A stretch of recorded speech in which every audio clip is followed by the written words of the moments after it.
ಎಲ್ರಿಗೂ ನಮಸ್ಕಾರ. ಹಂಸ delicious recipes ಚಾನಲ್ಗೆ ಸ್ವಾಗತ. ಇವತ್ತಿನ ವಿಡಿಯೋದಲ್ಲಿ ಈಸಿಯಾಗಿ ಮಾಡುವಂಥ ಟೊಮೆಟೊ ಚಿತ್ರಾನ್ನ ಹೇಗೆ ಅಂತ ನೋಡೋಣ. ಮೊದಲಿಗೆ ಒಂದು ಬಾಣಲಿಗೆ 4-5 ಟೇಬಲ್ ಸ್ಪೂನಷ್ಟು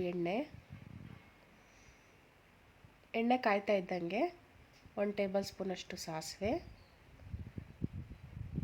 1 ಟೇಬಲ್ ಸ್ಪೂನಷ್ಟು ಕಡಲೆಬೇಳೆ, ಸ್ವಲ್ಪ ಜೀರಿಗೆ, ಸಣ್ಣದಾಗಿ ಕಟ್ ಮಾಡಿರ್ತಕ್ಕಂಥ ಈರುಳ್ಳಿ, ಖಾರಕ್ಕೆ ತಕ್ಕಷ್ಟು ಹಸಿಮೆಣಸಿನ್ಕಾಯಿ, ಸ್ವಲ್ಪ ಕರ್ಬೇವಿನ ಸೊಪ್ಪು ಇವೆಲ್ಲವನ್ನು ಹಾಕಿ ಈರುಳ್ಳಿ ಗೋಲ್ಡನ್ ಬ್ರೌನ್ ಆಗೋ ಗಂಟ ನೀಟಾಗಿ ಫ್ರೈ ಮಾಡ್ಕೋಬೇಕು. ನಂತರ ಒಂದು 4 ಎಸಳು ಬೆಳ್ಳುಳ್ಳಿ ಹಾಕ್ಕೊಂಡಿದ್ದೀನಿ.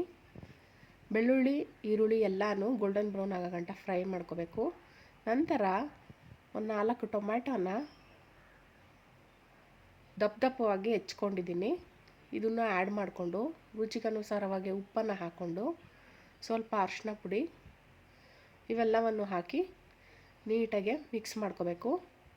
ಟೊಮ್ಯಾಟೊ ನೀಟಾಗಿ ಆಯಿಲಲ್ಲೇ ಫ್ರೈ ಆಗಬೇಕು, ಅಲ್ಲಿಗಂಟ ನೀಟಾಗಿ ಬೇಯಿಸ್ಕೋಬೇಕು. ಈ ಕಡೆ ಇನ್ನೊಂದು ಕಡಾಯಿಗೆ ಸ್ವಲ್ಪ ಎಣ್ಣೆ ಹಾಕ್ಕೊಂಡು ಕಡಲೆ ಬೀಜನ ಫ್ರೈ ಮಾಡ್ಕೋಬೇಕು. ನಾನಿಲ್ಲಿ ಕಡಲೆ ಬೀಜನ ಚಿತ್ರಾನ್ನ ಗೊಜ್ಜೊಳಗೆ ಹಾಕಿಲ್ಲ, ಸಪ್ರೇಟಾಗೆ ಫ್ರೈ ಮಾಡಿ ಎತ್ತಿಟ್ಕೊತಾ ಇದ್ದೀನಿ. ಇದು ಫ್ರೈ ಆಗೋಷ್ಟರಲ್ಲಿ ಇಲ್ಲಿ ಟೊಮ್ಯಾಟೊನೂ ನೀಟಾಗೆ ಆಯಿಲೆಲ್ಲ ಬಿಟ್ಕೊಂಡು ನೀಟಾಗೆ ಫ್ರೈ ಆಗಿದೆ.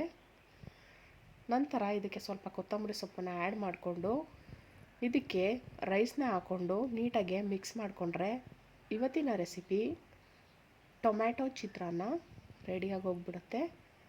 ನನ್ನ ವೀಡಿಯೋಸ್ ಎಲ್ಲ ನಿಮಗೆಲ್ಲ ಇಷ್ಟ ಆಗ್ತಾಯಿದ್ರೆ ಸಬ್ಸ್ಕ್ರೈಬ್ ಮಾಡ್ಕೊಳ್ಳಿ. ಹಂಸ ಡಿಲಿಷಿಯಸ್ ರೆಸಿಪೀಸ್ ಚಾನಲ್ನ ಲೈಕ್ ಮಾಡಿ, ಶೇರ್ ಮಾಡಿ, ಕಮೆಂಟ್ ಮಾಡಿ.